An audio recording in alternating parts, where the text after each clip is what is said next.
എല്ലാവർക്കും നമസ്കാരം. 10th physics ക്ലാസ്സിലേക്ക് സ്വാഗതം. നമ്മൾ മെക്കാനിക്കൽ അഡ്വാൻറ്റേജ് ഇൻ ആക്ഷൻ എന്നൊരു ചാപ്റ്റർ ആണ് പഠിച്ചു വന്നത്. അപ്പോൾ കഴിഞ്ഞ ക്ലാസ്സിൽ നമ്മൾ കുറച്ച് കാര്യങ്ങളൊക്കെ ഡിസ്കസ് ചെയ്തായിരുന്നു അല്ലേ? എന്തൊക്കെയാണ്? സിമ്പിൾ മെഷീൻസിനെ കുറിച്ചാണ് നമ്മൾ ഡിസ്കസ് ചെയ്തത് അല്ലേ? ഓർക്കുന്നുണ്ടോ? എന്താണ് സിമ്പിൾ മെഷീൻസ് എന്ന് കണ്ടായിരുന്നു അല്ലേ? അതുപോലെ തന്നെ ലോഡ് ആൻഡ് എഫേർട്ട് ഇല്ലേ? ലോഡ് ആൻഡ് എഫേർട്ട് എന്താണെന്ന് നമ്മൾ ഡിസ്കസ് ചെയ്തായിരുന്നു. അതിൻ്റെ ഇക്വേഷനും കാര്യങ്ങളൊക്കെ ഡിസ്കസ് ചെയ്തായിരുന്നു. അപ്പം ഇതിന് മുന്നത്തെ ഈ ഒരു ഭാഗം കേട്ടോ, ഫസ്റ്റ് പാർട്ട് എല്ലാവരും കാണുക. കണ്ടിന്യൂസ് ആയിട്ട് കണ്ടുപോയാൽ മാത്രമുള്ളൂ നിങ്ങൾക്ക് കാര്യങ്ങളൊക്കെ കൃത്യമായിട്ട് മനസ്സിലാക്കാൻ സാധിക്കത്തുള്ളൂ. അപ്പോൾ നമ്മൾ സിമ്പിൾ മെഷീൻസ് കണ്ടില്ല. എന്തൊക്കെയാണ്? 6 തരത്തിലുള്ള സിമ്പിൾ മെഷീൻസ് ഉണ്ടോ നമ്മൾ പറഞ്ഞായിരുന്നു. എന്തൊക്കെയായിരുന്നു? Wheel and axle, lever, inclined plane, pulley, screw, wedge. ഇതൊക്കെ സിമ്പിൾ മെഷീൻസ് ആണെന്ന് പറഞ്ഞു. ഈ സിമ്പിൾ മെഷീൻസിൻ്റെ എല്ലാം ഉപയോഗം ഒരുപോലെയാണോ എന്നാണ് നമ്മളിനി നോക്കാൻ പോകുന്നത് കേട്ടോ. Do all simple machines have the same use? എന്താണ് നിങ്ങളുടെ അഭിപ്രായം? എന്ത് പറയാം? എല്ലാ സിമ്പിൾ മെഷീൻസിൻ്റെ ഉപയോഗം ഒരുപോലെയാണോ? നമുക്ക് നോക്കാം. ഇതാ ഇവിടെ ഒരു പ്രശസ്തമായിട്ടൊരു കോട്ട് കൊടുത്തിട്ടുണ്ട്. ആർക്കിമിഡീസിൻ്റെ ഒരു കോട്ടാണ്. എന്താണ്?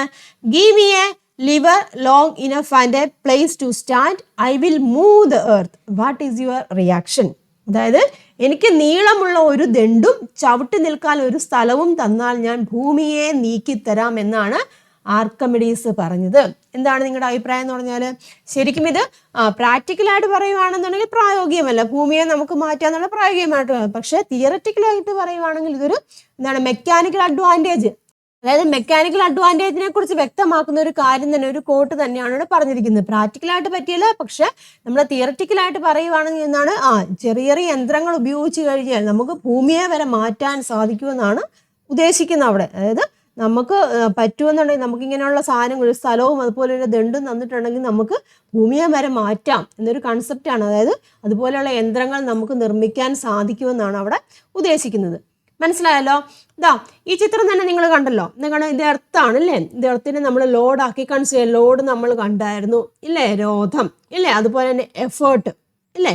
ഇവിടെ ഞാൻ നോക്കിയേ, ഈ ലോഡും ഉണ്ട് എഫേർട്ടും ഉണ്ട്. അതായത് യജ്ഞം ഉണ്ട് ഇല്ലേ? നമ്മളിവിടെ കൊടുക്കുന്ന ഫോഴ്സിനെയാണല്ലോ നമ്മളെ യജ്ഞം അല്ലെങ്കിൽ എഫേർട്ട് എന്ന് പറയുന്നത്. അവിടെ എഫേർട്ട് കൊടുത്തു. അപ്പോൾ അതിൻ്റെ ഫലമായിട്ട് എന്താണ്? ആ എഫേർട്ട് ഇങ്ങോട്ട് വരുവാണ്. അതായത് അവിടെ ലോഡിലേക്ക് വരുമ്പോൾ എന്താണ് നമുക്ക് ഉയർത്താൻ സാധിക്കുമെന്നാണ് നമുക്കറിയാവുന്ന കാര്യം. അപ്പോൾ ഞാൻ നോക്കിയേ, ഈ അതിനുവേണ്ടി ഉപയോഗിക്കുന്നതാണ് ലഘു യന്ത്രം ഏതാണ്? ഈ ഒരു ദണ്ടാണില്ലേ? ആ ദണ്ടിനെ ഇവിടെ എങ്ങാണ്ട് ഒരു താങ്ങി നിർത്തുന്നുണ്ട് ഒരു പോയിന്റിൽ. ശരിയല്ലേ? ആ താങ്ങി നിർത്തുന്ന പോയിന്റിനെ നമ്മൾ പറയുന്ന പേരാണ് ഫൽക്രം എന്ന് പറയും കേട്ടോ. ഫൽക്രം അല്ലെങ്കിൽ ഇതിനെ മലയാളത്തിൽ പറയുന്നത് ധാരം എന്നാണ് പറയുന്നത് കേട്ടോ. ധാരം കേട്ടോ. ലോഡിനെ നമ്മൾ എന്താണ് പറയുന്നത്? രോധം എന്ന് പറയും അല്ലേ? രോധം എന്ന് പറയും. എഫേർട്ടിനെ നമ്മൾ എന്താണ് പറയുന്നത്? യജ്ഞം എന്നാണ് പറയുന്നത് അല്ലേ? യജ്ഞം എന്ന് പറയും. ദെൻ അതുപോലെ തന്നെ ഈ സെൻട്രൽ ആ താങ്ങി നിർത്തുന്ന ആ പോയിന്റ് ഉണ്ടല്ലോ, അതായത് ഈ ദണ്ടിനെ അവിടെ താങ്ങി നിർത്തുന്ന ഒരു പോയിന്റ് ഉണ്ട്. ആ പോയിന്റിന് നമ്മൾ പറയുന്ന പേരാണ് ഫൽക്രം അല്ലെങ്കിൽ ധാരം എന്ന് പറയും. മനസ്സിലായല്ലോ? അത് തന്നെയാണ് ഈ ത്രാസിന്റെ കേസ് നോക്കിയാൽ, ത്രാസ് ഇല്ലേ? നമുക്കറിയാം ഒരു ഭാഗത്ത് നമ്മൾ എന്താണ് ഒരു വെയിറ്റ് വെക്കും. ഇവിടെ ഒരു വെയിറ്റ് വെക്കും. അതിന് കറസ്പോണ്ടിങ് ആയിട്ടുള്ള എന്താണ് നമ്മൾ കട്ടകളല്ലേ വെക്കുന്നത്. അതിനെ താങ്ങി നിർത്തുന്ന ഒരു പോയിന്റ് ഉണ്ട്. ഇതാണ് ഇവിടുത്തെ ഫൽക്രം എന്ന് പറയുന്നത്. അതായത് മിഡിൽ ഭാഗത്താണ് ഈ ഫൽക്രം അല്ലെങ്കിൽ ധാരം വരുന്നത്. സീസോയുടെ കേസിലും കണ്ടില്ലേ? സീസോയുടെ കേസിലും എന്താണ് അതിനെ താങ്ങി നിർത്തുന്നത്, സപ്പോർട്ട് ചെയ്യുന്ന ഒരു പോർഷൻ കാണും അല്ലേ? അപ്പൊ ഇതെന്ന് പറഞ്ഞിരിക്കുന്നത് എന്താണ്? ഫൽക്രമാണ്. മനസ്സിലാവുന്നുണ്ട്? അതായത് മിഡിൽ ഭാഗത്തുള്ള അല്ലേ? മിഡിൽ ഭാഗത്തുള്ള ആ ഒരു ലോങ് ദണ്ടിന് അല്ലെങ്കിൽ ആ ഒരു സിസ്റ്റത്തിനെ സപ്പോർട്ട് ചെയ്ത് നിർത്തുന്ന ആ ഒരു പോയിന്റിനെ നമ്മൾ പറയുന്ന പേരാണ് ഫൽക്രം എന്ന് പറയും. അപ്പോൾ ഒരു പർട്ടിക്കുലർ ഒരു ബിന്ദു ഉണ്ടായിരിക്കും. അപ്പോൾ ആ ഒരു ബിന്ദുവിനെ സപ്പോർട്ട് ചെയ്തിട്ടാണ് ആ ഒരു എന്താണ് ദണ്ട് ഇല്ലേ? ആ ഒരു ദണ്ട് അവിടെ വർക്ക് ചെയ്യുന്നത്. അപ്പോൾ ആ ഒരു പോയിന്റിനെ നമ്മൾ പറയുന്ന പേരാണ് ഫൽക്രം അല്ലെങ്കിൽ ധാരം എന്ന് പറയും. ഓക്കെ ആണല്ലോ? അപ്പം ധാരം എന്ന് പറഞ്ഞിരിക്കുന്നത് എവിടെയാണ്? ലോഡിൻ്റെയും എഫേർട്ടിൻ്റെയും ഇടയിലായിട്ട് വരും. അല്ലെങ്കിൽ എഫേർട്ടിൻ്റെയും ലോഡിൻ്റെയും ഇടയിലായിട്ടാണ് എന്ത് വരുന്നത്? ഫൽക്രം വരുന്നത്. അതായത് യജ്ഞത്തിൻ്റെയും രോധത്തിൻ്റെയും ഇടയിലായിട്ട് വരുന്ന ആ ഒരു പോയിന്റിനെ നമ്മൾ പറയുന്ന പേരാണ് ഫൽക്രം എന്ന് പറയും. ആ ഫൽക്രത്തിലാണ് ആ ഒരു ദണ്ടിനെ അവിടെ സപ്പോർട്ട് ചെയ്ത് നിൽക്കുന്നത്. ഓക്കെ ആണല്ലോ? അപ്പോൾ അങ്ങനെയാണെങ്കിൽ നോക്കിയേ, name the position that supports A road used as A simple machine. ഇവിടെ ലഘുയന്ത്രമായി ഉപയോഗിക്കുന്ന ഏതാണ്? ഇവിടെ കണ്ടില്ലേ? ഈ റോഡല്ലേ? ഈ ദണ്ടാണല്ലോ അതിനെ താങ്ങി നിർത്തുന്ന സ്ഥാനം ഇല്ല? ഇതാണ് അതിനെ താങ്ങി നിർത്തുന്ന സ്ഥാനം. ആ താങ്ങി നിർത്തുന്ന സ്ഥാനത്തിന് നമ്മൾ എന്താണ് പറയുന്നത്? ഫൽക്രം എന്നാണ് പറയുന്നത്. ഫൽക്രം അല്ലെങ്കിൽ എന്താണ്? ധാരം എന്ന് പറയും. ഓക്കെ ആണല്ലോ? Where is a fulcrum in common balance and seesaw ഇല്ലേ? കോമൺ ബാലൻസ് കണ്ടില്ലേ? ഇതെല്ലാം കോമൺ ബാലൻസ് ഉണ്ട്. അതുപോലെ സീസോ അവിടെയൊക്കെ ഫൽക്രത്തിന്റെ പൊസിഷൻ എവിടെയായിട്ട് വരും? ഏത് ഭാഗത്തായിട്ടാണ് വരുന്നത്? മിഡിൽ അല്ലേ? മിഡിൽ. അപ്പോൾ ഫൽക്രത്തിന്റെ പൊസിഷൻ എപ്പോഴും എവിടെയായിരിക്കും? മിഡിൽ ഭാഗത്തായിരിക്കും. അതായത് മധ്യഭാഗത്തായിരിക്കും ആയിരിക്കും എന്ത് വരുന്നത്, ഫൽക്രത്തിന്റെ പൊസിഷൻ വരുന്നത്. ഫൽക്രം അഥവാ എന്താണ്, ധാരത്തിന്റെ പൊസിഷൻ വരുന്നത്. മനസ്സിലായല്ലോ? അപ്പൊ കൃത്യമായിട്ട് മനസ്സിലാക്കിയിരിക്കുക. എഫേർട്ടും ഉണ്ട്, ലോഡും ഉണ്ട്. അതിന്റെ ബിറ്റ്വീൻ അല്ലെങ്കിൽ മധ്യഭാഗത്തായിട്ട് വരുന്ന ആ ഒരു പോയിന്റിനെ നമ്മൾ പറയുന്ന പേരാണ് ഫൽക്രം അല്ലെങ്കിൽ ധാരം എന്ന് പറയും. മനസ്സിലായല്ലോ? അപ്പോൾ ആ ധാരം അല്ലെങ്കിൽ ഫൽക്രം എന്നൊരു പോയിന്റ് ഉണ്ട്. ആ പോയിന്റിനെ ആധാരമാക്കിയാണ് ഈ ദണ്ട് അവിടെ തിരിയുന്നത്. ശരിയല്ല? ഈ സീസോ ഉണ്ടല്ലോ, സീസോ എന്ന് പറഞ്ഞൊരു ദണ്ടാണ്. ആ ദണ്ട് മുകളിലോട്ടും താഴോട്ടും പോകുന്നുണ്ട്. അതിന് കാരണം എന്താണ്, ഈ ഒരു പോയിന്റിനെ ആധാരമാക്കിയാണ് അത് മുകളിലോട്ടും താഴോട്ടും മൂവ് ചെയ്യുന്നത്. അതായത് ഇതുപോലെ തന്നെയല്ലേ ത്രാസിന്റെ കേസിൽ ഇല്ല, ഈ ഒരു പോർഷൻ ഉണ്ടല്ലോ, അത് മൂവ് ചെയ്യുന്നത് എങ്ങനെയാണ്, ഈ ഒരു പോയിന്റിനെ ഇല്ലേ, രണ്ട് വെയിറ്റിൻ്റെയും നമ്മൾ ഭാരം ഇടുമ്പോൾ അതനുസരിച്ചിട്ട് ഈ ത്രാസ് താഴോട്ടും പൊങ്ങും താഴുകയും ചെയ്യുന്നുണ്ടല്ലോ. അപ്പം അതിനെ താങ്ങി നിർത്തുന്ന ആ ഒരു പോയിന്റ്, അതിനെ നമ്മൾ പറയുന്ന പേരാണ് ഫൽക്രം അല്ലെങ്കിൽ എന്ത് പറയും, ധാരം എന്ന് പറയും. ഇതെന്ന് നോക്കിയ ഒരു ലിവർ അല്ലേ, ഇതെന്താണ്, ഒരു ലിവറാണല്ലേ. ഈ ലിവർ അല്ലെങ്കിൽ ഉത്തോലകം ഇല്ലേ, ഈ ദണ്ടെന്ന് പറഞ്ഞാൽ എന്താണ്, നമ്മൾ കണ്ടതാണല്ലേ, കഴിഞ്ഞ ക്ലാസ്സിൽ കണ്ടതാണ്, ലിവറാണ് അല്ലേ. അപ്പം ഈ ലിവറിനെ തിരിയണം ഇല്ല, ലിവറിനെ തിരിയുന്ന എങ്ങനെയാണ്, ഈ ഒരു ഫൽക്രത്തിനെ ആധാരമാക്കിയാണ് തിരിയുന്നത്. അങ്ങനെ ഫൽക്രത്തിനെ ഒരു പോയിന്റ് ആക്കി തിരിയാൻ കഴിയുന്ന ഒരു ദൃഢദണ്ഡിനെയാണ് നമ്മൾ എന്ത് പറയുന്നത്, ലിവർ എന്ന് പറയുന്നത്. മനസ്സിലായി? ലിവർ എന്ന് പറഞ്ഞാൽ എന്താണ്, ഒരു സിമ്പിൾ മെഷീനാണ് നമ്മൾ കണ്ടായിരുന്നു. അപ്പോൾ സിമ്പിൾ മെഷീൻ എങ്ങനെയാണ്, അവിടെ ഒരു ഫൽക്രം ഉണ്ടായിരിക്കും, അതായത് ഒരു മിഡിൽ പോയിന്റ് കാണും. ആ മിഡിൽ പോയിന്റിനെ ആധാരമാക്കി തിരിയാൻ കഴിയുന്ന ഒരു ദൃഢദണ്ഡാണ് ലിവർ അല്ലെങ്കിൽ ഉത്തോലകം എന്ന് നമ്മൾ പറയുന്നത്. അപ്പൊ എന്ത് പറയാം, ഇവിടെ നോക്കിയേ, a crowbar, beam of common balance, seesaw etcetera rigid rods അല്ലേ. In all these load is at one end and effort at the other end. നമ്മൾ കണ്ടല്ലോ, ലോഡ് ഒരു എൻഡിലാണ്, എഫോർട്ട് എന്ന് പറഞ്ഞിരിക്കുന്നത് മറ്റേ എൻഡിലാണ്. ഓക്കെ ആണല്ലോ? അപ്പം a lever is a rigid body. ഇതാ നോക്കോട്ടോ, a lever is a rigid body that can rotate around a fixed point called fulcrum. ധാരം ഇല്ലേ, ധാരം അല്ലെങ്കിൽ ഫൽക്രം എന്ന സ്ഥിരബിന്ദുവിനെ ആധാരമാക്കി തിരിയാൻ കഴിയുന്ന ഒരു ദൃഢദണ്ഡാണ് ലിവർ അല്ലെങ്കിൽ ഉത്തോലകം എന്ന് പറയുന്നത്. ഉത്തോലകം എന്ന് പറഞ്ഞാൽ നമ്മൾ പറഞ്ഞു ഒരു സിമ്പിൾ മെഷീൻ ആണെന്ന് പറഞ്ഞു. ലിവർ ഒരു സിമ്പിൾ മെഷീനാണ്. ആ സിമ്പിൾ മെഷീൻ എങ്ങനെയാണ്, ഒരു മധ്യബിന്ദു അല്ലെങ്കിൽ ഒരു സ്ഥിരബിന്ദുവിനെ ആധാരമാക്കി തിരിയും. ആ സ്ഥിരബിന്ദുവിനെ നമ്മൾ എന്താണ് പറയുന്നത്, ധാരം അല്ലെങ്കിൽ ഫൽക്രം എന്നാണ് പറയുന്നത്. ഇപ്പം എക്സാമ്പിൾ ഏതൊക്കെ പറയാം, അത് നമ്മൾ കണ്ടല്ലോ, സീസോയുടെ കേസിൽ അല്ലെങ്കിൽ ക്രോബാറിൻ്റെ കേസിൽ, കോമൺ ബാലൻസിൻ്റെ കേസിലൊക്കെ ഏതാണ്, ആ മധ്യഭാഗത്ത് ഒരു പോയിന്റ് ഉണ്ട്, അതാണ് ഫൽക്രം എന്ന് പറയുന്നത്. അപ്പം ഫൽക്രം എവിടെയായിട്ട് വരും, ലോഡിൻ്റെയും അല്ലെങ്കിൽ എഫേർട്ടിൻ്റെയും ലോഡിൻ്റെ ഇൻ ബിറ്റ്വീൻ ആയിട്ട് വരും. മനസ്സിലായല്ലോ? അത് പ്രത്യേകം ഓർക്കേണ്ട പോയിന്റ് ആണ് കേട്ടോ. നമ്മൾ കൊടുക്കുന്ന എഫേർട്ട് ഇല്ല, ഇതാണ് എഫേർട്ട് എന്ന് പറഞ്ഞു. അതിൻ്റെ ഫലമായിട്ട് ഇവിടെ എന്താണ്, ലോഡ് വരും. അതിൻ്റെ നടുക്കുഭാഗത്തായിട്ടായിരിക്കും അല്ലെങ്കിൽ മധ്യഭാഗത്തായിട്ടായിരിക്കും എന്ത് വരുന്നത്, നമ്മുടെ ഫൽക്രം വരുന്നത്. കൃത്യമായിട്ട് ഓർത്തോണം കേട്ടോ. ഫൽക്രം അല്ലെങ്കിൽ ധാരം വരുന്നത് മലയാളത്തിൽ പറഞ്ഞു. ഓക്കെ ആണല്ലോ? അപ്പൊ ഇത് നിങ്ങൾക്ക് ഇച്ചിരി മനസ്സിലാക്കാൻ വേണ്ടി നിങ്ങൾക്ക് തന്നെ ചെയ്ത് നോക്കാവുന്ന ഒരുപാട് എക്സാമ്പിൾസ് ഒക്കെ ഉണ്ട്. ഈ ബുക്കിന്റെ കേസിൽ ഇല്ല, നിങ്ങളൊക്കെ ചെയ്യുന്ന കാര്യമായിരിക്കും. നോട്ട്ബുക്ക് എടുത്തിട്ട് ഒരു പോയിന്റിൽ നിങ്ങൾ ഇങ്ങനെ നിർത്തുമല്ലോ. ആ പോയിന്റിന് നമ്മളൊരു പേര് പറയും. ആ കൃത്യമായിട്ട് മറിഞ്ഞു പോകാതെ നിൽക്കുന്ന ആ ഒരു പോയിന്റ് നമ്മൾ ഒരു പേര് പറയുന്നതാണ് സെന്റർ ഓഫ് ഗ്രാവിറ്റി എന്ന് പറയും അല്ലേ. സെന്റർ ഓഫ് ഗ്രാവിറ്റി എന്ന് പറയും ഇല്ലേ. സെന്റർ ഓഫ് ഗ്രാവിറ്റി എന്ന് പറഞ്ഞാൽ എന്താണ് ഉദ്ദേശിക്കുന്നത്, ഭൂഗുരുത്വ കേന്ദ്രം എന്ന് പറയും ഇല്ലേ. ഭൂഗുരുത്വം, നമ്മൾ എന്തൊരു വസ്തുവാണെങ്കിലും, ഇൻ കേസ് ഒരു പേനയാണെങ്കിലും എടുത്ത് നമ്മുടെ കയ്യിൽ ഇങ്ങനെ ബാലൻസ് ചെയ്ത് നിൽക്കുവാണെന്നുണ്ടെങ്കിൽ ആ പോയിന്റിന് നമ്മൾ എന്താണ് പറയുന്നത്, സെന്റർ ഓഫ് ഗ്രാവിറ്റി എന്നാണ് പറയുന്നത് അല്ലേ. Centre of gravity. അപ്പം അതായത് ഒരു വസ്തുവിന്റെ ഭാരം, സെന്റർ ഓഫ് ഗ്രാവിറ്റി എന്ന് പറഞ്ഞാൽ എന്താണ്, ഈ ഒരു ബുക്കിന്റെ ഭാരം ഒരു പോയിന്റിൽ അല്ലേ, ഈ ബുക്കിന്റെ ഫുള്ള് വെയിറ്റ് എന്നാണ് ഈ ഒരു പോയിന്റ് ഉണ്ടല്ലോ, ഈ ഒരു പോയിന്റിൽ അനുഭവപ്പെടുന്നതായിട്ട് കണക്കാക്കുകയാണ്. അപ്പോൾ ആ ഒരു ബിന്ദുവിനെ നമ്മൾ പറയുന്ന പേരാണ് സെന്റർ ഓഫ് ഗ്രാവിറ്റി അല്ലെങ്കിൽ ഭൂഗുരുത്വ കേന്ദ്രം എന്ന് പറയും കേട്ടോ. മലയാളത്തിൽ എന്താന്ന് പറയുന്നത്, ഭൂഗുരുത്വ കേന്ദ്രം എന്നാണ് മലയാളത്തിൽ പറയുന്നത്. ആ ഒരു വസ്തുവിന്റെ ഭാരം മുഴുവൻ എന്നാണ് ഈ ഒരു പോയിന്റിൽ നമ്മൾ കണക്കാക്കുകയാണ്. അപ്പോൾ അതിനെ പറയുന്ന പേരാണ് ഭൂഗുരുത്വ കേന്ദ്രം. അപ്പോൾ ആ കറക്റ്റ് പോയിന്റ് നമ്മൾ പിടിച്ചു കഴിഞ്ഞാൽ അത് ബാലൻസ് ചെയ്ത് അവിടെ നിൽക്കും. ഓക്കെ ആണല്ലോ? അപ്പോൾ നോക്കിയേ, ഇവിടെ ഒരു മീറ്റർ സ്കെയിലോ സംഭവം എന്തെങ്കിലും ഇങ്ങനെ ഒരു കയറിൽ കെട്ടി ഇങ്ങനെ തൂക്കിയിടുക, ഒരു ചെറിയൊരു ടോയിലിനെ വല്ലതും കെട്ടി തൂക്കിയിടുക.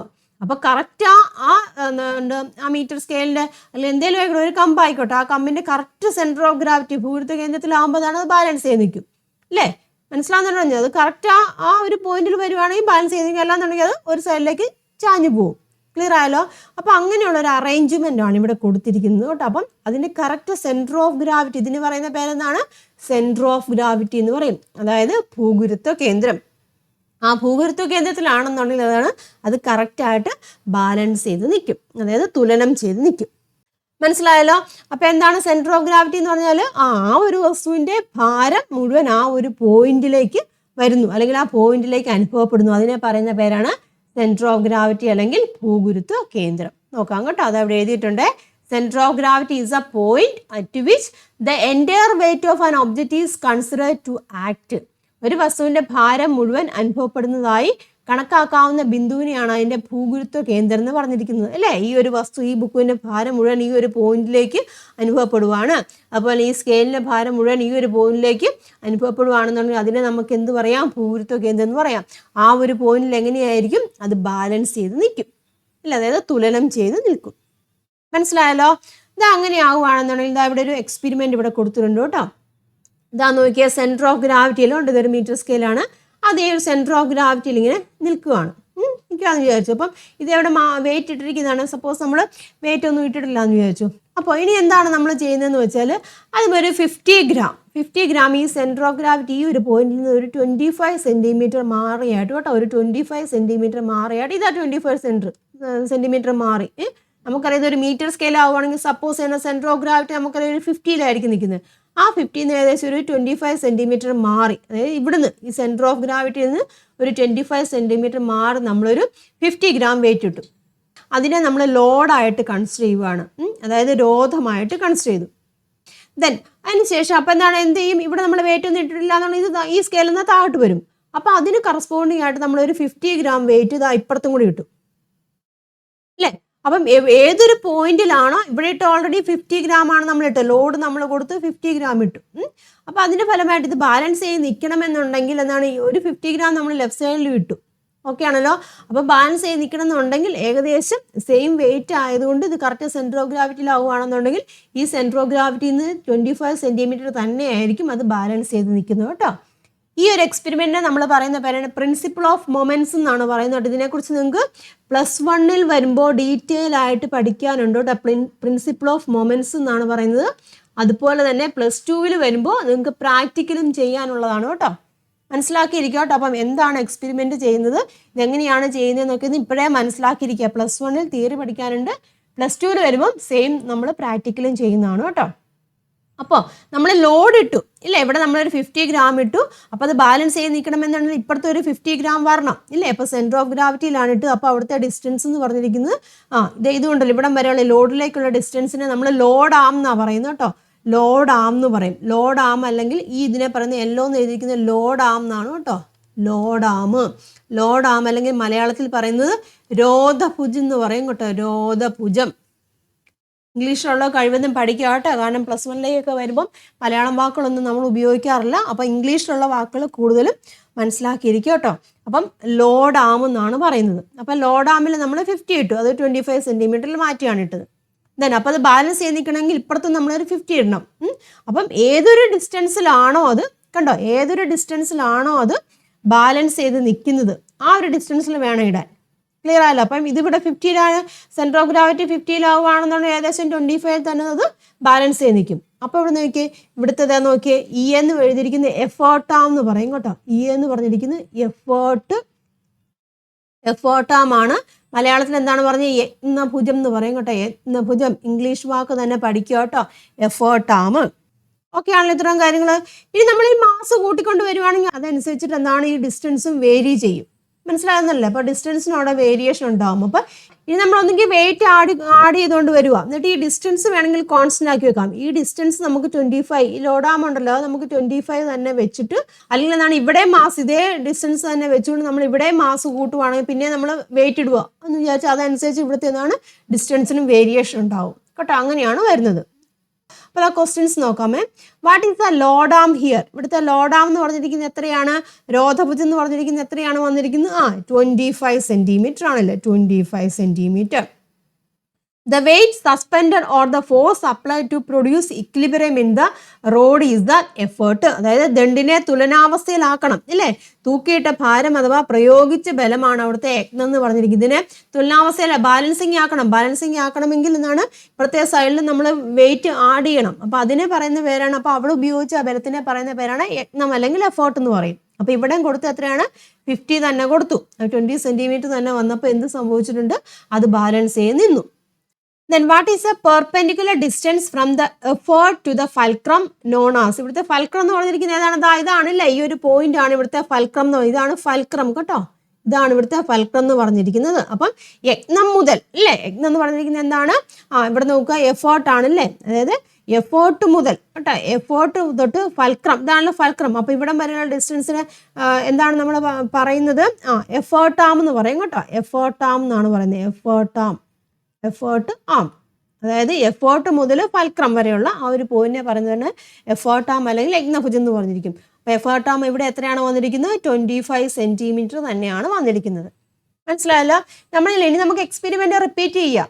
ഓക്കെ ആണല്ലോ പറഞ്ഞത്. അതായത് മാസ് കൂട്ടിക്കൊണ്ട് വരിക, അതനുസരിച്ചിട്ട് എന്താണ് ഈ ഡിസ്റ്റൻസിനോട് വ്യത്യാസം വരും. മനസ്സിലായല്ലോ? അപ്പൊ ഇതുമായിട്ട് ബന്ധപ്പെട്ട ഒരു ടേബിൾ ഇവിടെ കൊടുത്തിട്ടുണ്ട് കേട്ടോ. അതായത് ഇതേ എക്സ്പെരിമെന്റ് ചെയ്യുന്ന ഒരു ടേബിളാണ് ഇവിടെ കൊടുത്തിരിക്കുന്നത് കേട്ടോ. ഇവിടുത്തെ നോക്കിയാൽ ലോഡും ഫോട്ടോ ഒക്കെ വേരി ചെയ്യുന്നുണ്ട് അല്ലേ, മാസ് വേരി ചെയ്യുന്നുണ്ട്. ഇവിടെ മാസ് ഈക്വൽ ആയിട്ടും വെച്ചിട്ടുണ്ട്, മാസ് വേരി ചെയ്യുന്ന കേസും വന്നിട്ടുണ്ട്. അപ്പൊ ഇതൊന്ന് കംപ്ലീറ്റ് ചെയ്യാനാണ് ഇവിടെ പറഞ്ഞിരിക്കുന്നത് കേട്ടോ ഈ ടേബിൾ. ആദ്യമേ നോക്കിയാൽ ലോഡ് 50 ഗ്രാം, ഇവിടെ ആദ്യമേ 50 ഗ്രാം ഇട്ടു. അതായത് നോക്കിയാൽ അവിടുത്തെ അപ്പം ലോഡാന്ന് എടുത്തിരിക്കുന്നത് എത്രയാണ്? 25 സെന്റിമീറ്റർ വന്നു. അപ്പോൾ അതാ നോക്കിയേ, ഇവിടുത്തെ എഫേർട്ട് എന്ന് പറഞ്ഞിരിക്കുന്നത് 50 ഗ്രാം ആണ്, അവിടെ 25 സെന്റിമീറ്റർ ആണ് അവിടെ വന്നിരിക്കുന്നത്. ദെൻ ലോഡ് ഇൻറ്റു ലോഡാം മൾട്ടിപ്ലൈ ചെയ്തിരിക്കുക, അതായത് ഇതും ലോഡ് ഇൻറ്റു ലോഡാമും അതുപോലെ തന്നെ എഫേർട്ട് കേട്ടോ, എഫേർട്ട് ഇൻറ്റു എഫേർട്ട് ആമും കൂടെ മൾട്ടിപ്ലൈ ചെയ്തു. അപ്പോൾ ഇവിടുത്തെ ലോഡ് എന്ന് വെച്ചാൽ 50 ആണ്, 50 ഇൻറ്റു ലോഡാന്ന് പറയുമ്പോൾ 25 വരും, മൾട്ടിപ്ലൈ ചെയ്യുമ്പോൾ 1250 വരും. ഇവിടുത്തെ എഫേർട്ട് എന്ന് പറഞ്ഞിരിക്കുന്നത് എത്രയാണ്? 50 ഗ്രാം ആണ്, 50 ഇൻറ്റു എഫേർട്ട് ആം എന്ന് പറഞ്ഞിരിക്കുന്നത് 25 ആണ്, അതും മൾട്ടിപ്ലൈ ചെയ്യുമ്പോൾ എത്ര വരും? 1250 വരും. മനസ്സിലായല്ലോ?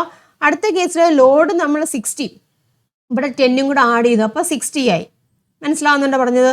ഇത് അവിടുത്തെ ലോഡാം നമ്മൾ വ്യത്യാസപ്പെട്ടില്ല, 25 സെന്റിമീറ്റർ തന്നെ, ഇവിടുത്തെ ലോഡാമിന് വ്യത്യാസമൊന്നും വന്നിട്ടില്ല, 25 സെന്റിമീറ്റർ തന്നെയാണ് ഇവിടെ വെച്ചിരിക്കുന്നത്. വെയിറ്റ് അവിടെ കൂട്ടി. അപ്പം നോക്കിയേ, അവിടെ കറസ്പോണ്ട് ഇവിടെ 60 ഗ്രാം വന്നു, ഇവിടുത്തെ വെയിറ്റ് നമ്മൾ 50 തന്നെ വെച്ചിരിക്കുകയാണ്. പക്ഷേ എന്ത് സംഭവിച്ചിട്ടുണ്ട്? ഇവിടുത്തെ ഈ ഡിസ്റ്റൻസ് എഫേർട്ടാം ഇവിടെ മാറിയിട്ടുണ്ട്, 30 വന്നത് കണ്ടില്ലേ? കാരണം അതിന് ഇവിടെ വെയിറ്റ് കൂട്ടി, ഇവിടുത്തെ വെയിറ്റ് നമ്മൾ കൂട്ടിയിട്ടില്ല. അപ്പം കൂട്ടാത്തപ്പോൾ എന്ത് സംഭവിക്കുന്നുണ്ട്? ബാലൻസ് ചെയ്ത് നീക്കണം. അതിനുവേണ്ടി എന്താണ് ഇതിങ്ങോട്ട് ചില നീക്കി വെക്കേണ്ടി വരും. മനസ്സിലാവുന്ന പറഞ്ഞു. അപ്പം ഈ സെൻറ്റർ ഓഫ് ഗ്രാവിറ്റി അല്ലെങ്കിൽ അതിനെ പറയുന്ന പേരെന്താണ്? നമ്മൾ ആ രോധത്തിനും യജ്ഞത്തിനും ഇടയിലുള്ള പോയിന്റ്, എഫേർട്ടിനും ലോഡിനും ഇടയിലുള്ള പോയിന്റ് ഫൽക്രം. ആ ഫൽക്രം തൊട്ട് ഈ എഫേർട്ട് വരെയുള്ള ആ ഒരു ഡിസ്റ്റൻസ് എഫേർട്ട് ആം എവിടെയാണ്? ഇവിടെ കൂടിയിട്ടുണ്ട്, 30 വന്നു. മനസ്സിലായല്ലോ? ഇനി മൾട്ടിപ്ലൈ ചെയ്യുക, അതായത് ലോഡ് 60 ആണ്, ലോഡാം 25 ആണ്, അത് മൾട്ടിപ്ലൈ ചെയ്യുമ്പോൾ 1500 വരും. മനസ്സിലായല്ലോ? അതുപോലെ തന്നെ എഫേർട്ട് ഇവിടെ 50 ആണ്, അതുപോലെ തന്നെ എഫേർട്ട് ആം എന്ന് പറഞ്ഞിരിക്കുന്നതാണ് 30 ആണ്, അത് മൾട്ടിപ്ലൈ ചെയ്യുമ്പോൾ എത്രയാണ്? 1500 വരും. ഓക്കെ ആണല്ലോ? ഇനി മൂന്നാമത്തെ കേസിൽ എന്താണ് ചെയ്തിരിക്കുന്നത് നോക്കിയേ, വെയിറ്റ് നമ്മൾ പിന്നെയും കൂട്ടി, 10 ആയിരുന്നു, പിന്നെ ഒന്നുകൂടെ കൂട്ടി, പിന്നെ ഒന്നുകൂടെ 10ഉം കൂടെ ആഡ് ചെയ്തു, 15 കൊടുത്തി, അതിന് നമ്മൾ 10 ആഡ് ചെയ്തു, പിന്നെ 10ഉം കൂടെ ആഡ് ചെയ്തു, അപ്പോൾ എത്ര വന്നു? ടോട്ടൽ 70 വന്നു. മനസ്സിലായല്ലോ? അവിടെ എന്ത് സംഭവിച്ചെന്ന് വെച്ചാൽ ഇവിടെ നമുക്ക് രണ്ട് രീതി എക്സ്പെരിമെന്റ് ചെയ്യാൻ കേട്ടോ. ഇവിടെ എന്ന് വെച്ചാൽ ഇവിടുത്തെ ഈ ലോഡാമും ഇവിടെ അങ്ങോട്ട് വേരി ചെയ്തു, അതായത് 70 ആക്കിയപ്പോൾ ലോഡാം നമ്മൾ ഇച്ചൂടെ അങ്ങോട്ട് നീക്കി, അതായത് 30 ആക്കി. അപ്പോൾ ബാലൻസ് ചെയ്ത് നിൽക്കണം. ബാലൻസ് ഇവിടുത്തെ വെയിറ്റിന് നമ്മൾ മാറ്റമൊന്നും വരുത്തിയിട്ടില്ല കേട്ടോ, എഫേർട്ടിൻ്റെ അവിടുത്തെ വെയിറ്റിന് മാറ്റമൊന്നും വരുത്തിയിട്ടില്ല, 50 ആക്കി. പക്ഷേ എന്താണ്, അവിടുത്തെ എഫേർട്ടാം നമ്മളവിടെ കണ്ടുപിടിക്കണം. അപ്പോൾ നമുക്ക് ഈ രണ്ടിൽ നിന്ന് നമുക്ക് എന്ത് മനസ്സിലാക്കാൻ സാധിക്കും? ഇവിടെ ലോഡ് ഇൻറ്റു ലോഡാമും അതുപോലെ തന്നെ എഫേർട്ട് ഇൻറ്റു എഫേർട്ടാമും എത്രയാണ് വന്നിരിക്കുന്നത്? ഒരുപോലെയല്ല വന്നിരിക്കുന്നത്, ഈക്വൽ ആയിട്ടല്ല വന്നിരിക്കുന്നത്. മനസ്സിലാവുന്നുണ്ടോ? അപ്പം ഈ ഒരു രണ്ട് എക്സ്പെരിമെന്റിൽ നമുക്ക് മനസ്സിലാക്കാൻ സാധിക്കും, ഈ ലോഡ് ഇൻറ്റു ലോഡാമും എഫേർട്ട് ഇൻറ്റു എഫേർട്ടാമും എന്ന് പറഞ്ഞാൽ എങ്ങനെയായിരിക്കും? ഈക്വൽ ആയിട്ടായിരിക്കും വരേണ്ടത്. അപ്പോൾ നോക്കി ഇവിടുത്തെ എഫേർട്ടാം എത്രയായിരിക്കും വരേണ്ടതെന്ന് നമുക്ക് കണ്ടുപിടിക്കാൻ സാധിക്കുമല്ലോ. എങ്ങനെ കണ്ടുപിടിക്കാൻ സാധിക്കും? ഇവിടെ നോക്കിയേ, ലോഡ് ഇൻറ്റു ലോഡാം നമുക്ക് ചെയ്യാമല്ലേ. ലോഡ് ഇവിടെ 70 ആണ് ഇല്ല, ലോഡാം എന്ന് പറഞ്ഞാൽ എത്രയാണ് വന്നിരിക്കുന്നത്? 30 ആണ് വന്നത്. അപ്പോൾ 70 ഇൻറ്റു 30 ചെയ്യാമല്ലോ. എത്ര വരും? 2100 വരും അല്ലേ, 2100 വരും. എന്ത്? ലോഡാം എന്ന് പറഞ്ഞിരിക്കുന്നത്. അത് തന്നെ ആയിരിക്കേണ്ട ഇവിടെയും വരേണ്ടത്. എഫേർട്ടാമോ എത്ര തന്നെ വരണം? 2100 വരണം. മനസ്സിലായല്ലോ? അപ്പോൾ ഇവിടെ എഫേർട്ട് ഇൻറ്റു എഫേർട്ടാം എന്ന് പറഞ്ഞാൽ 2100 വരണം എന്നുണ്ടെങ്കിൽ ഇവിടുത്തെ എഫേർട്ട് എത്രയാണ്? 50 ആണ് ഇല്ല. അപ്പോൾ എഫേർട്ടാം എത്ര വരണം? 2100 വരണം എന്നുണ്ടെങ്കിൽ എഫേർട്ടാം എത്ര വരണം? മൾട്ടിപ്ലൈ ചെയ്യാം അല്ലേ, എത്രയാണ്? 42 വെച്ച്, അല്ലെങ്കിൽ 2200 ഡിവൈഡ് ബൈ 50 ചെയ്ത് നോക്കിയാൽ നമുക്ക് വാല്യൂ കിട്ടും. മനസ്സിലാവുന്നുണ്ടോ? അപ്പോൾ ഇവിടുത്തെ എഫേർട്ടാം എന്ന് പറഞ്ഞിരിക്കുന്നത് എത്രയാണ്? 42 ആണ് വരുന്നത്. ഓക്കെ ആണല്ലോ. ഇനി അടുത്ത കേസിൽ നമ്മളിവിടെ ലോഡ് എത്രയാണ് ആഡ് ചെയ്തതെന്നാണ് ഇവിടെ നോക്കുന്നത് കേട്ടോ. ലോഡ് ഇവിടെ എത്ര ആഡ് ചെയ്തെന്ന് നോക്കണം. എഫേർട്ടാകുമ്പോൾ തന്നിട്ടുണ്ട് ഇല്ലേ. എഫേർട്ടാകുമ്പോൾ വെച്ച് ഇവിടുത്തെ വാല്യൂ കണ്ടുപിടിക്കാമല്ലോ. അത് 70 × 50 ചെയ്ത് കഴിഞ്ഞാൽ നമുക്ക് എത്ര കിട്ടും? 3500 വരും കേട്ടോ. 3500 വരും. അപ്പൊ ഇവിടെ എത്ര തന്നെ വരണം? 3500 തന്നെ വരണം ഇല്ലേ. 3500 തന്നെയാണ് വരണ്ടേ. അപ്പോൾ അങ്ങനെയാണെങ്കിൽ ഇവിടെ എത്ര വരണം? 3500 ÷ 35 ചെയ്താൽ മതിയല്ലോ അല്ലേ. അപ്പം എത്രയാണ് വരുന്നത്? 100 ഇവിടെ വരും. മനസ്സിലായല്ലോ പറഞ്ഞു. അപ്പം നമ്മൾ ചെയ്ത എക്സ്പെരിമെൻറ്റിൽ നിന്നെല്ലാം മനസ്സിലാക്കാൻ സാധിക്കുന്നത് ഈ ലോഡ് ഇൻറ്റു ലോഡാമും, അതായത് ഇവിടുത്തെ മാസും ഇവിടുത്തെ ഈ ഡിസ്റ്റൻസും മൾട്ടിപ്ലൈ ചെയ്യുന്നു.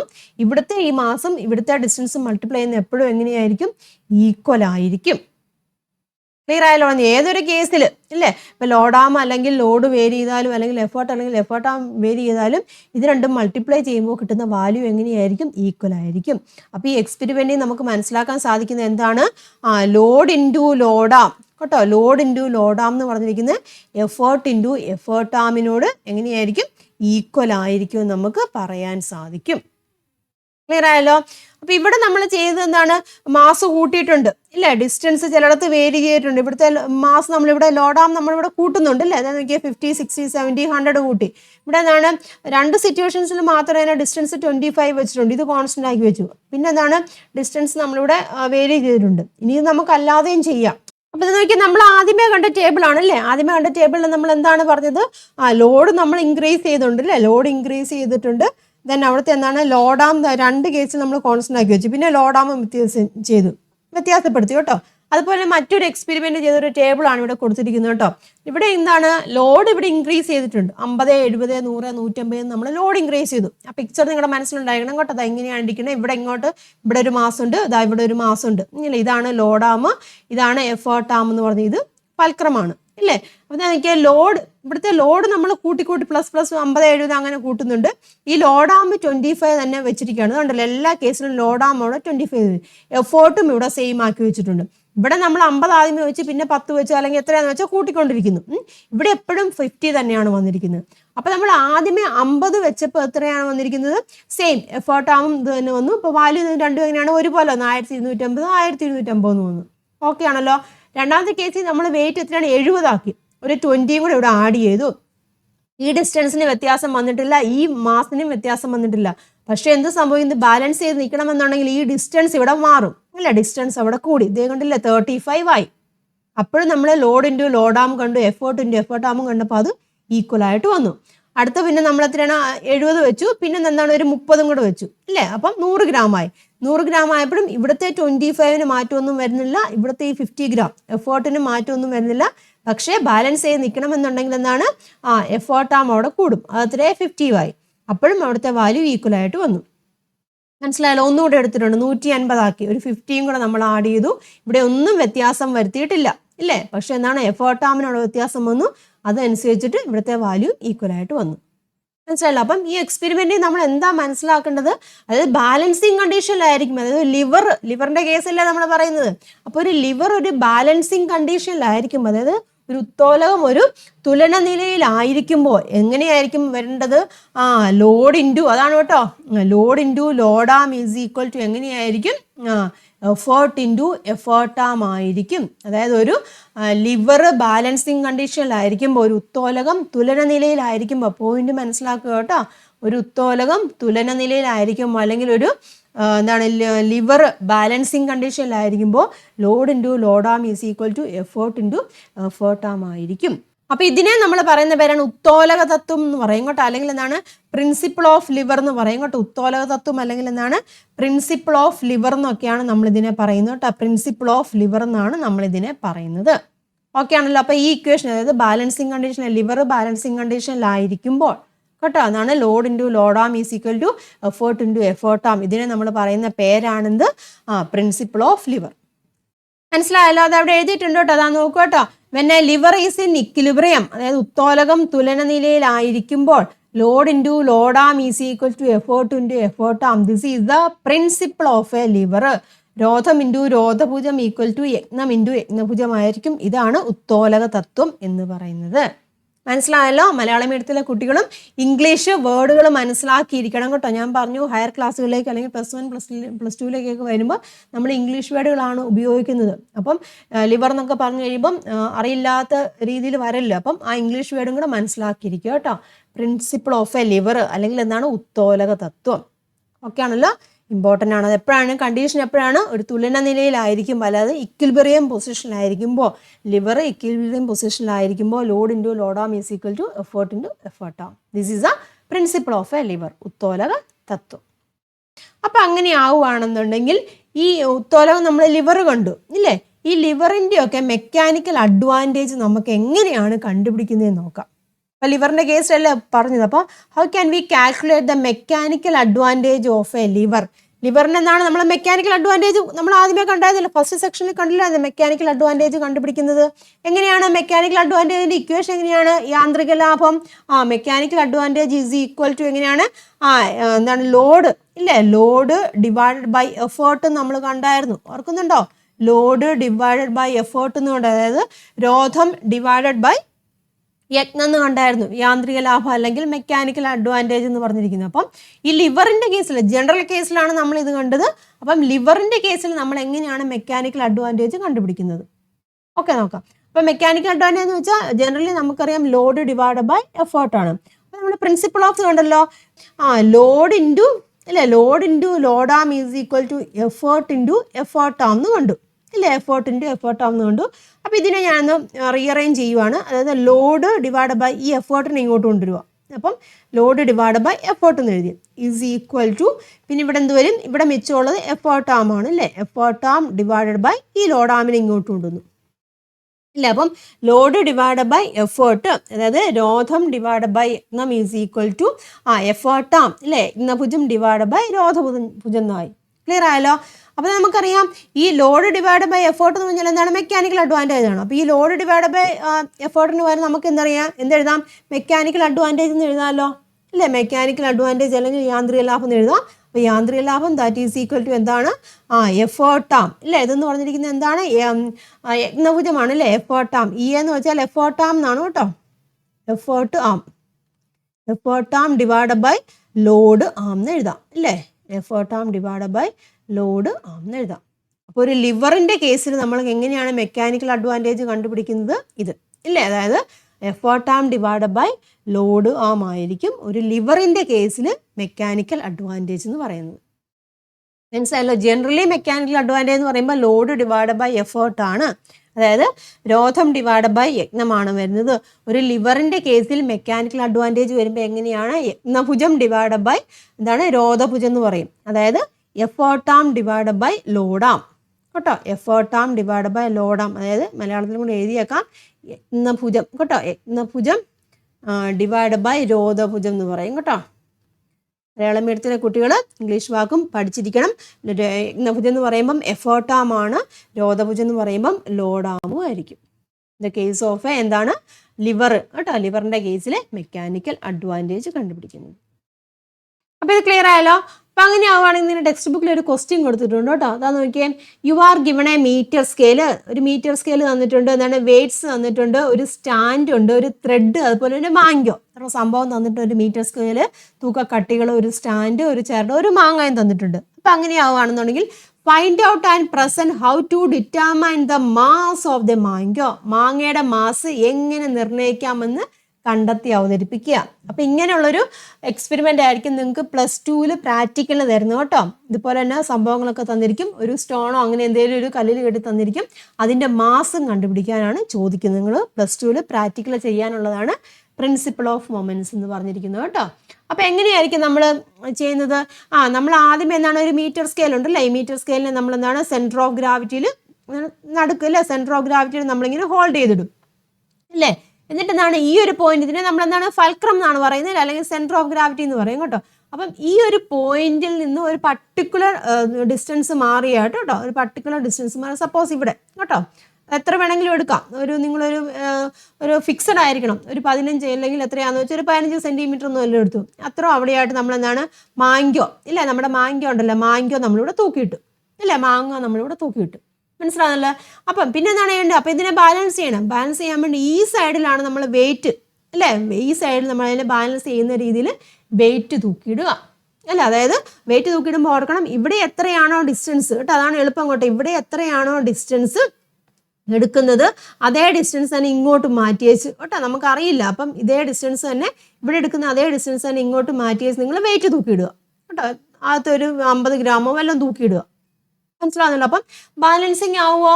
ബാലൻസിങ് ആവണ നിർബന്ധമൊന്നുമില്ല ഇല്ല. അതായത് മാങ്ങ ഈ 50 ഗ്രാമിനേക്കാളും കൂടുതലുണ്ടെങ്കിൽ എന്താണ്, ബാലൻസിങ് ആവുമല്ലോ. അപ്പം എന്ത് ചെയ്യണം, അപ്പം അതിന് കറസ്പോണ്ടിങ് ആയിട്ടുള്ള മാസ് നമ്മളിവിടെ ആഡ് ചെയ്തു കേട്ടോ.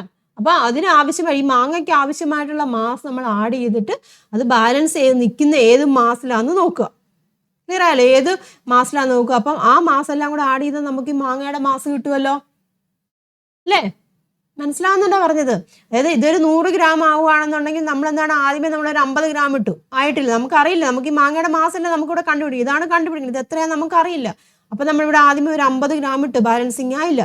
പിന്നെ എന്താണ്, ഒരു 20 ഇട്ടു, ഒരു 50 ഇട്ടു, ബാലൻസിങ് ആയില്ല. പിന്നെ ഒരു 20 ഇട്ടു, ബാലൻസിങ് ആയില്ല. പിന്നെ ഒരു 20 ഇട്ടു, ബാലൻസിങ് ആയില്ല. പിന്നെ ഒരു 20 ഇട്ടു.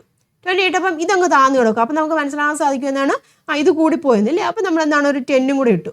ഇപ്പോൾ ഏകദേശം 100 ആയെന്ന് വിചാരിച്ചു. അപ്പോൾ 100 ഏകദേശം 100 ആയപ്പോൾ നമുക്ക് മനസ്സിലായി ഇത് രണ്ടും ബാലൻസിങ് ആയി നിൽക്കുന്നത് മനസ്സിലായി. അപ്പോൾ അതിന് നമുക്ക് മാങ്ങയുടെ മാസത്തിനെന്ന് പറയാൻ പറ്റുമല്ലോ. എത്രയാണ് ഈ ഇട്ട 100 അല്ലേ മാങ്ങയുടെ മാസം എന്ന് പറഞ്ഞിരിക്കുന്നത്. അപ്പോൾ ആ രീതിയിൽ നമുക്ക് മാങ്ങയുടെ മാസ് കണ്ടുപിടിക്കാം. അപ്പോൾ ഇതായിരിക്കും നിങ്ങൾക്ക് ഹയർ ക്ലാസ്സുകളിലേക്ക് വരുമ്പോൾ പഠിക്കാനുള്ള പ്രാക്ടിക്കൽ അല്ലെങ്കിൽ ചെയ്യാനുള്ള പ്രാക്ടിക്കൽ അറിഞ്ഞിരിക്കുക കേട്ടോ. കാരണം ഈ ഒരു സെക്ഷൻ കുറച്ച് വർഷങ്ങളായിട്ട് 10th പഠിക്കുന്നില്ലായിരുന്നു. അപ്പം ഹയർ ക്ലാസ്സുകളിലേക്ക് വരുമ്പോൾ പ്രാക്ടിക്കലൊക്കെ ചെയ്യാൻ നേരത്തെ കുട്ടികൾ ഒരുപാട് ബുദ്ധിമുട്ടൊന്നും കണ്ടിട്ടുണ്ട്, സംഭവം പഠിച്ചിട്ടില്ലാത്തതുകൊണ്ട്. അപ്പോൾ ഇനിയിപ്പോൾ നിങ്ങൾക്ക് ഹയർ ക്ലാസ്സുകളിലേക്ക് പോകുമ്പോൾ ഇതാണ് സംഭവം എന്നൊക്കെ മനസ്സിലാക്കി നിങ്ങൾക്ക് പ്രാക്ടിക്കലൊക്കെ ഈസി ആയിട്ട് ചെയ്യാൻ സാധിക്കും. അപ്പോൾ ഈ ഒരു രീതിയിൽ നമുക്ക് മാങ്ങയുടെ മാസ് കണ്ടുപിടിക്കാം. മനസ്സിലായല്ലോ?